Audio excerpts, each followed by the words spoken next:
आज हम यशपाल के झूठा सच उपन्यास के कथानक का अध्ययन करेंगे।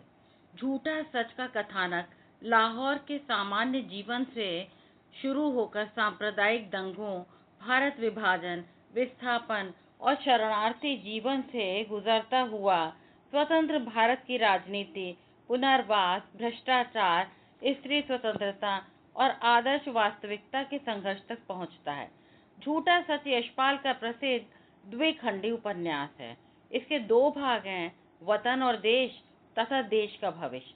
उपन्यास का केंद्रीय विषय भारत विभाजन, सांप्रदायिक दंगे, विस्थापन, शरणार्थी जीवन, स्वतंत्रता की विडंबना और विभाजन के बाद का सामाजिक राजनीतिक यथार्थ है।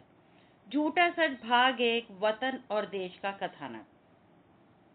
झूठा सच का पहला भाग वतन और देश भारत के विभाजन की पृष्ठभूमि पर लिखा गया है। इसकी कथा लाहौर के उस जीवन से शुरू होती है जहां हिंदू, मुसलमान और सिख वर्षों से एक साथ रहते आए हैं। धीरे धीरे राजनीति, सांप्रदायिकता और सत्ता की आकांक्षा उस साझा जीवन में दरार पैदा करती है और अंततः वही लोग अपने घर बार छोड़कर शरणार्थी बनने के लिए विवश हो जाते हैं। कथा को समझने के लिए सबसे पहले उस लाहौर को देखना आवश्यक है जहां उपन्यास का संसार आकार लेता है। विभाजन से पहले का लाहौर केवल एक शहर नहीं था, वह अनेक समुदायों, संस्कृतियों और विचारधाराओं का साझा संसार था। अलग अलग धर्मों के लोग अपने अपने विश्वासों के साथ रहते हुए भी एक दूसरे के सामाजिक जीवन का हिस्सा थे। बाजारों में सभी समुदाय के लोग मिलते थे, पड़ोस में साथ रहते थे और सामान्य जीवन में धार्मिक पहचान उतनी निर्णायक नहीं थी जितनी बाद में हो जाती है। इसी वातावरण में शिक्षित वर्ग की एक नई पीढ़ी भी तैयार हो रही थी। यह पीढ़ी अंग्रेजी शिक्षा से प्रभावित थी और स्वतंत्रता, राजनीति, प्रेम विवाह तथा स्त्री स्वतंत्रता जैसे प्रश्नों पर पुराने समाज से अलग ढंग से सोच रही थी। जयदेव पुरी इसी पीढ़ी का प्रतिनिधि है। वह पढ़ा लिखा युवक है, राजनीति और पत्रकारिता में रुचि रखता है और अपने जीवन में आगे बढ़ने की आकांक्षा रखता है। उसके भीतर आदर्शवादी विचार भी हैं, लेकिन उसके व्यक्तित्व में महत्वाकांक्षा और निजी स्वार्थ भी मौजूद हैं। इसलिए वह कोई पूर्ण आदर्श नायक नहीं, बल्कि अपने समय के विरोधाभासों से घिरा हुआ मनुष्य है। जयदेव के जीवन में कनक का प्रवेश कथा को एक निजी और भावनात्मक आयाम देता है। कनक आधुनिक विचारों वाली युवती है। वह केवल परिवार की इच्छा के अनुसार जीवन जीने के बजाय अपने व्यक्तित्व और स्वतंत्रता को महत्व देती है। जयदेव और कनक के बीच आकर्षण और प्रेम का संबंध विकसित होता है, लेकिन यह संबंध सहज नहीं है। उनके सामने सामाजिक मान्यताएं, आर्थिक परिस्थितियां और व्यक्तिगत महत्वाकांक्षाएं लगातार उपस्थित रहती हैं। यशपाल इस प्रेम कथा के माध्यम से यह दिखाते हैं कि बदलते हुए समाज में स्त्री पुरुष संबंध भी पुराने ढांचे से बाहर निकलने की कोशिश कर रहे थे। कथा में तारा का जीवन भी अत्यंत महत्वपूर्ण है। तारा के माध्यम से उपन्यास में स्त्री के जीवन और सामाजिक जीवन, परिवार, विवाह, व्यक्तिगत अस्तित्व के प्रश्न सामने आते हैं। आरंभ में उसका जीवन सामान्य सामाजिक परिस्थितियों से जुड़ा हुआ दिखाई देता है, लेकिन आने वाली राजनीतिक उथल पुथल उसके जीवन को भी गहराई से बदल देती है। आगे चलकर विभाजन की हिंसा स्त्री को किस प्रकार तहस नहस करती है, इसका मार्मिक चित्रण तारा के अनुभवों के माध्यम से पता चलता है। उधर देश की राजनीति तेजी से बदल रही थी। अंग्रेजी शासन के विरुद्ध स्वतंत्रता आंदोलन अपने निर्णायक दौर में पहुंच रहा था। कांग्रेस स्वतंत्रता की लड़ाई लड़ रही थी और दूसरी ओर मुस्लिम लीग की राजनीति में अलग राष्ट्र की मांग मजबूत होती जा रही थी।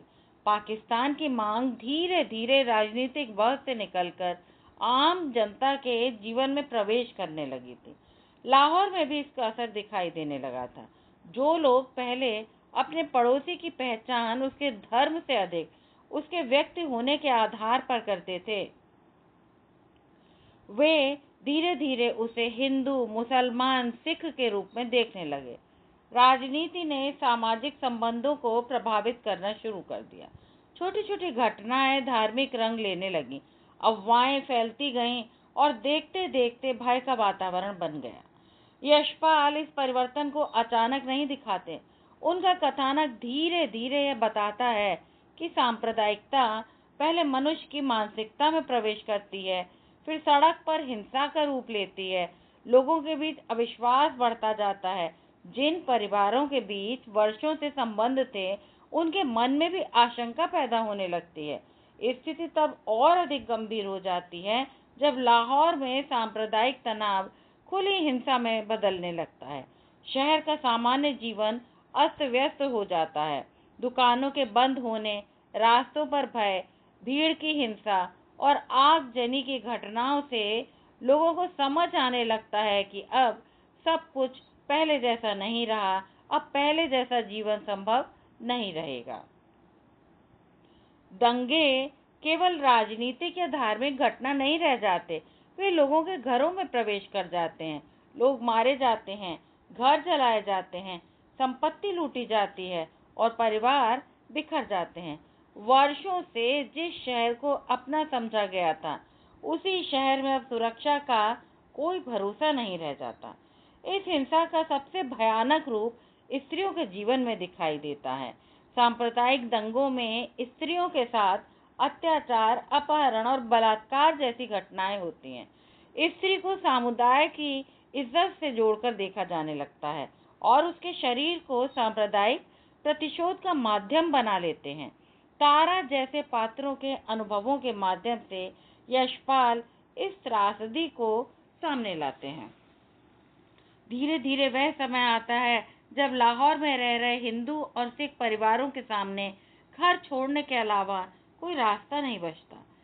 यह पलायन सामान्य यात्रा नहीं, लोगों के लिए अपना घर छोड़ना, अपने जीवन का एक बहुत बड़ा हिस्सा पीछे छोड़ देना जैसा होता है। किसी का पुश्तैनी मकान है, किसी की दुकान है, किसी का कारोबार है और किसी की जमीन है और किसी की पूरी स्मृति उसी शहर से जुड़ी है। लेकिन अब वे ये सब छोड़कर निकलने के लिए मजबूर हैं। वे अपने साथ जितना सामान ले जा सकते हैं उतना ही लेते हैं, बाकी सब पीछे छूट जाता है। यही उपन्यास में वतन शब्द का गहरा अर्थ सामने आता है। वतन केवल जमीन का टुकड़ा नहीं है। वतन वह जगह है जहाँ व्यक्ति का जन्म हुआ है, उसके माता पिता पूर्वज रहे, जहाँ उसकी स्मृतियां बनी और जहाँ उसने अपने जीवन के सुख दुख देखे। लेकिन राजनीतिक विभाजन ने अचानक इस वतन को दूसरे देश में बदल दिया। शरणार्थियों के काफिले भारत की ओर बढ़ते हैं। रास्ते में उनका सामना भय, हिंसा और असुरक्षा से होता है।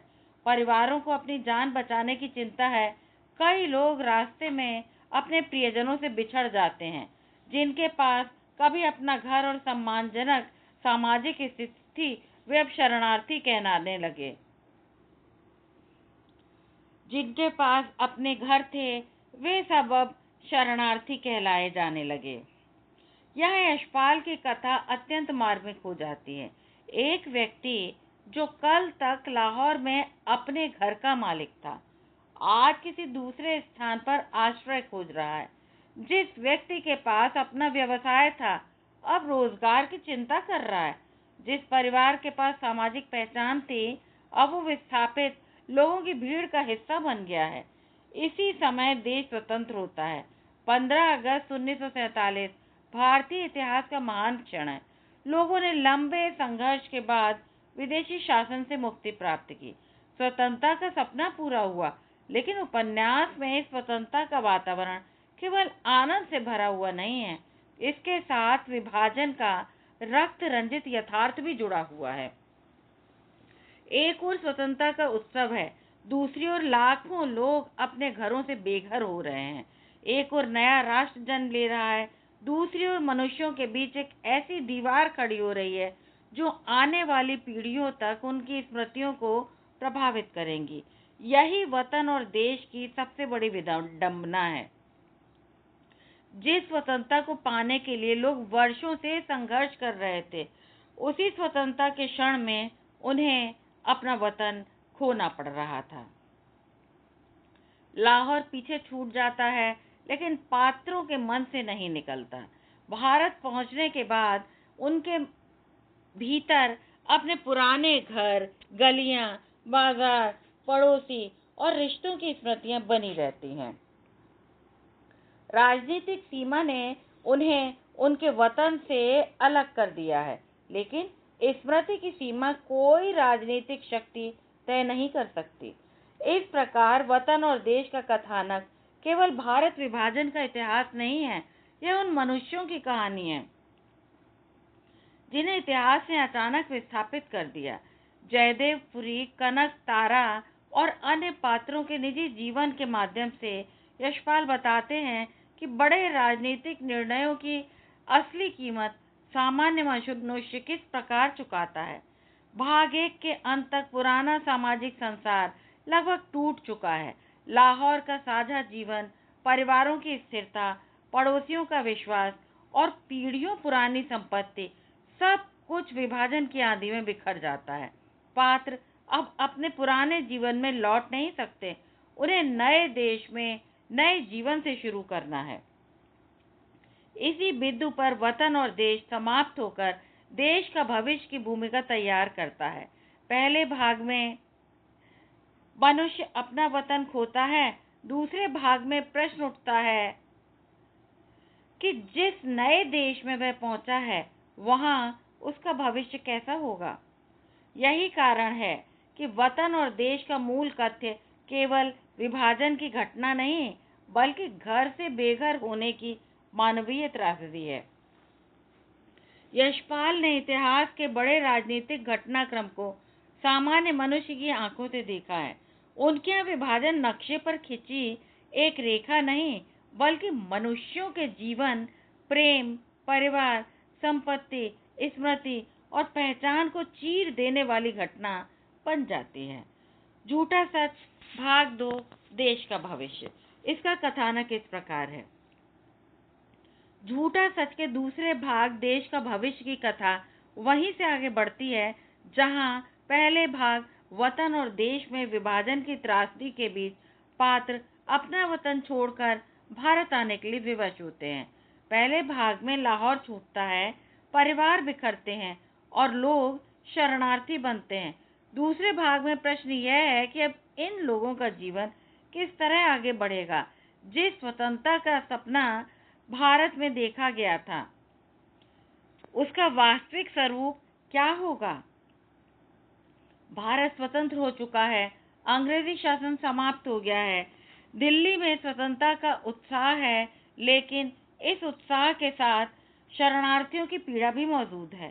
सड़कों पर ऐसे लोगों की भीड़ दिखाई देती है जो कुछ ही समय पहले अपने घरों के मालिक थे और अब अपने ही देश में आश्रय की तलाश कर रहे हैं।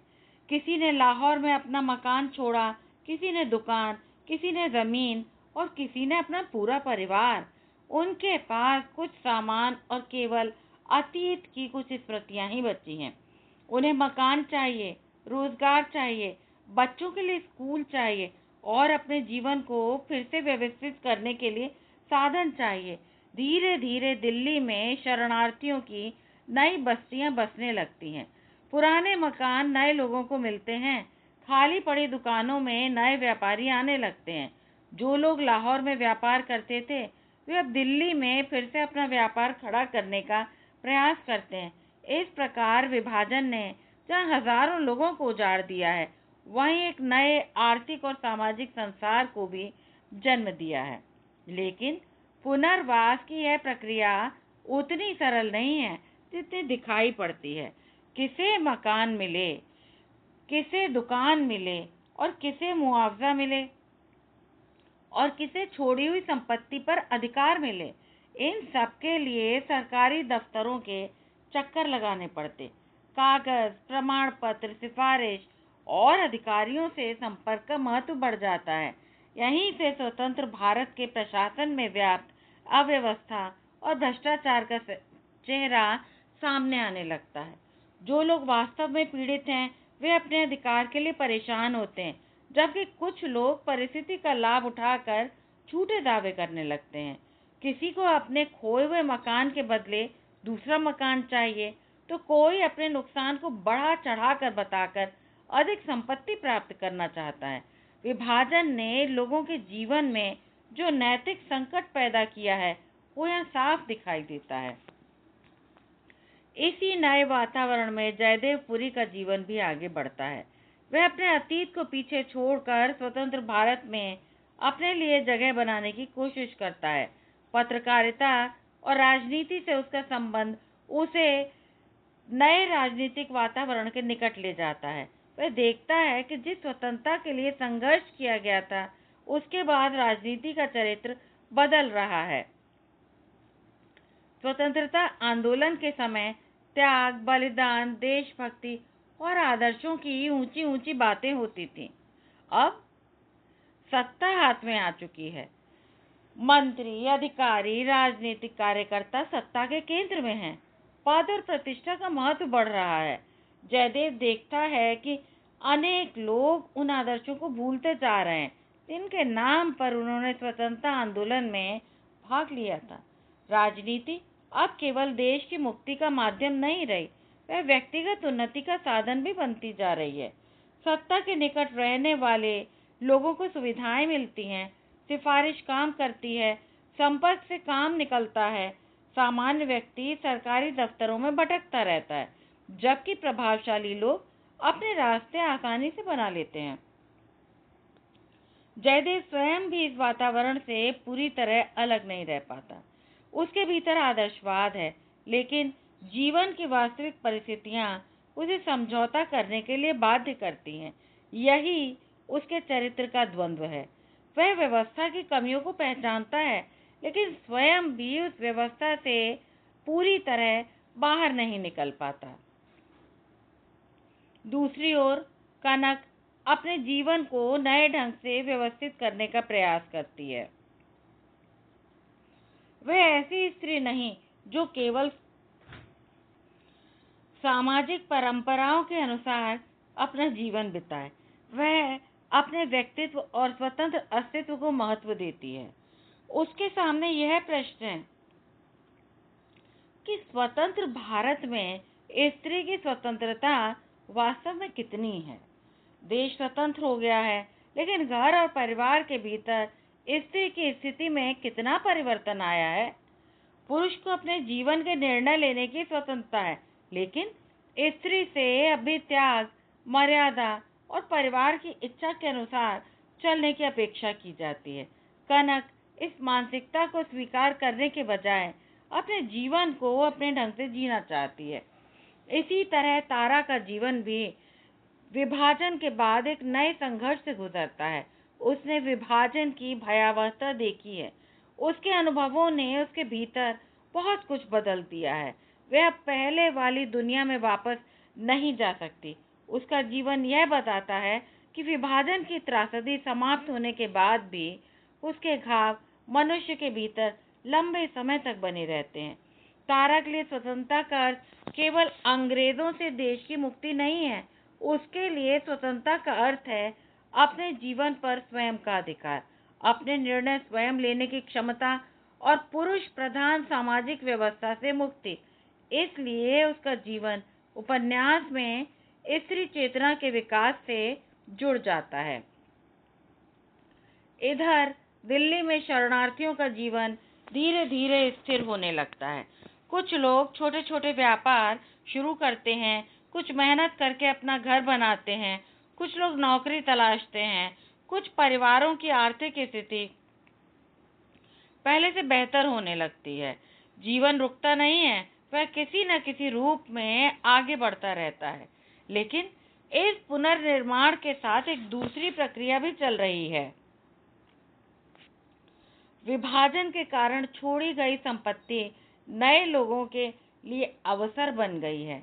जिनके पास पैसा, संपर्क और राजनीतिक पहुंच है, वे इस व्यवस्था से अधिक लाभ उठाने लगते हैं।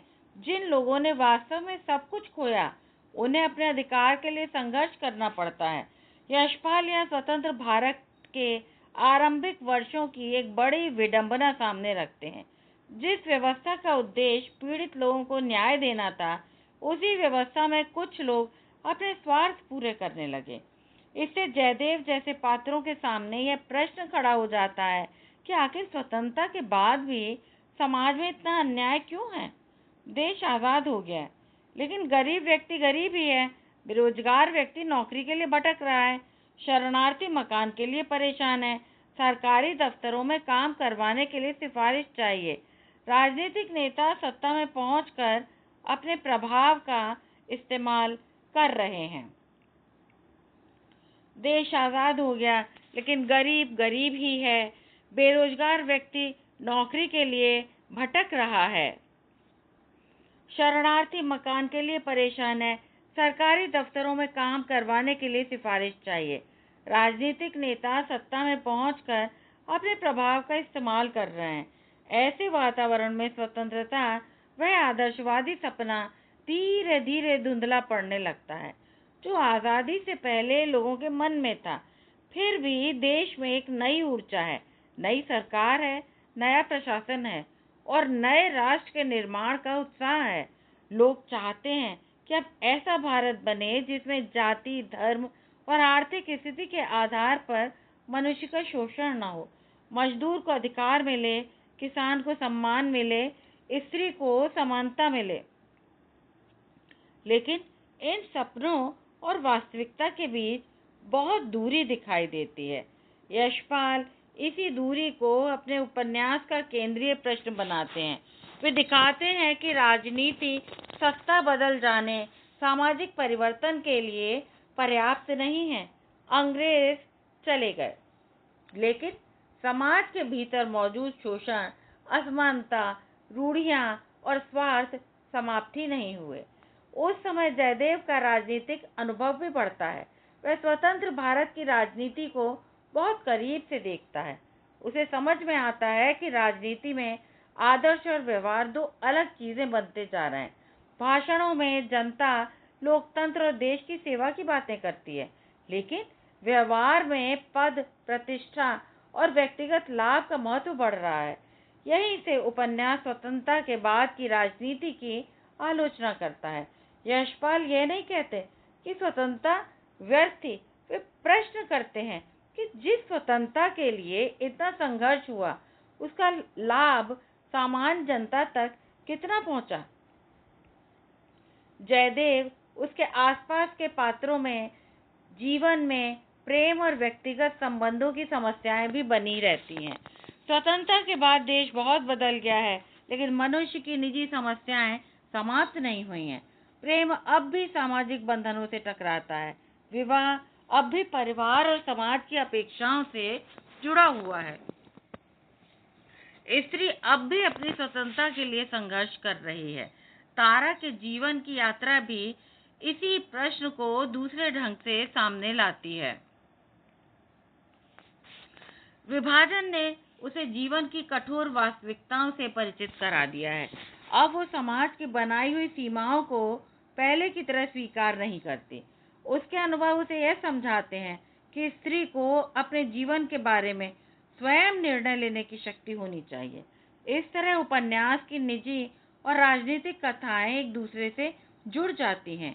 देश की स्वतंत्रता और स्त्री की स्वतंत्रता दोनों एक बड़े मानवीय मुक्ति संघर्ष का हिस्सा बन जाती हैं। दूसरे भाग में सांप्रदायिकता की समस्या भी पूरी तरह समाप्त नहीं होती है। देश विभाजित हो गया है, सीमा खिंच चुकी है, लेकिन लोगों के मन में विभाजन की स्मृतियां सजीव हैं। जिन लोगों ने हिंसा देखी है, उनके मन में दूसरे समुदाय के प्रति भय और घृणा बैठ गई है। यशपाल इस मानसिकता की आलोचना करते हैं। उनके लिए विभाजन केवल राजनीतिक सीमा का निर्माण नहीं था, उसने मनुष्य के मन में भी सीमाएं पैदा कर दी हैं। पड़ोसी पड़ोसी नहीं रहा, बल्कि हिंदू या मुसलमान बन गया है। व्यक्ति की पहचान उसकी मनुष्यता से हटकर उसकी धार्मिक पहचान से तय होने लगे। फिर भी समय आगे बढ़ता गया, बच्चे स्कूल जाने लगते हैं, नई पीढ़ी और पुराने संघर्षों से अलग भविष्य की ओर देखती है। परिवार अपने लिए नया घर बनाते हैं, व्यापार फिर से शुरू होता है, शहर बदलते हैं, पुराने जीवन की राख से नया जीवन धीरे धीरे आकार लेने लगता है। यही उपन्यास का एक महत्वपूर्ण मानवीय पक्ष है। यशपाल केवल विनाश नहीं दिखाते, वे पुनर्निर्माण भी दिखाते हैं। लाहौर से उजड़े लोग दिल्ली में अपनी दुनिया बसाते हैं, जिन्होंने कभी सोचा भी नहीं था कि उन्हें शून्य से शुरुआत करनी पड़ेगी। वे धीरे धीरे मेहनत करके अपना जीवन खड़ा करते हैं। कुछ सफल होते हैं, कुछ संघर्ष करते रहते हैं और कुछ व्यवस्था की कमियों का शिकार बने रहते हैं। इस पूरे परिवेश में देश का भविष्य प्रश्न बनकर सामने आता है। अब देश स्वतंत्र है, लेकिन भविष्य किसका होगा? क्या उस गरीब का जो अभी भी रोटी और रोजगार के लिए संघर्ष कर रहा है? क्या उस शरणार्थी का जिसने अपना घर खो दिया है? क्या उस स्त्री का जो अपना जीवन का निर्णय स्वयं लेना चाहती है? क्या उस युवक का जो आदर्शों और अवसरवाद के बीच फंसा हुआ है? या फिर उन लोगों का जिन्होंने स्वतंत्रता को सत्ता और संपत्ति प्राप्त करने का अवसर बना लिया है? यशपाल इन प्रश्नों का कोई सरल उत्तर नहीं देते। वे अपने पात्रों और घटनाओं के माध्यम से पाठक को स्वयं सोचने के लिए बाध्य कर देते हैं। यही कारण है कि देश का भविष्य केवल विभाजन के बाद कुछ वर्षों की कहानी नहीं है। यह उस पूरे संक्रमण काल की कहानी है जिसमें भारत एक औपनिवेशिक शासन से निकलकर स्वतंत्र राष्ट्र बनने की कोशिश कर रहा था। पहले भाग में लोगों ने अपना वतन खोया था, दूसरे भाग में वे अपने लिए एक नया देश बनाने की कोशिश करते हैं। लेकिन यशपाल बताते हैं कि देश केवल जमीन, सीमा और सरकार से नहीं बनता। देश तब बनता है जब वहाँ रहने वाले मनुष्यों को न्याय, सम्मान, समानता और स्वतंत्रता प्राप्त होती है। इसलिए दूसरे भाग का अंत केवल किसी एक पात्र की कहानी के अंत के रूप में नहीं देखा जा सकता। इसका वास्तविक अंत उस प्रश्न में है जो पूरे उपन्यास पर छाया रहता है। क्या राजनीतिक स्वतंत्रता के बाद भारत वास्तव में उस स्वतंत्रता के आदर्शों को प्राप्त कर सकेगा जिसका सपना स्वतंत्रता सेनानियों और आम जनता ने देखा था? यही प्रश्न देश का भविष्य को सार्थक बनाता है। और इसी अर्थ में झूठा सच का दूसरा भाग पहले भाग की स्वाभाविक परिणति है। पहले भाग में सांप्रदायिकता ने मनुष्य को उसके वतन से उखाड़ दिया था। दूसरे भाग में वही मनुष्य स्वतंत्र भारत में अपने जीवन और अपनी पहचान को फिर से बनाने की कोशिश करता है। लेकिन पुनर्निर्माण के बीच उसे यह भी दिखाई देता है कि आज़ादी के बाद की दुनिया में सत्ता, भ्रष्टाचार, स्वार्थ, असमानता और सामाजिक रूढ़ियां अभी भी मौजूद हैं। इस प्रकार देश का भविष्य विभाजन के बाद भारत की एक विस्तृत सामाजिक गाथा है। विस्थापन से पुनर्वास तक, निराशा से पुनर्निर्माण तक और स्वतंत्रता के सपने से उसके वास्तविक स्वरूप तक की कहानी। यही इस भाग की सबसे बड़ी विशेषता है। सुनने के लिए आपका बहुत बहुत धन्यवाद, बहुत बहुत आभार। यदि आपको यह PDF डाउनलोड करना है तो कृपया डिस्क्रिप्शन में जाकर लिंक को फॉलो करें। धन्यवाद।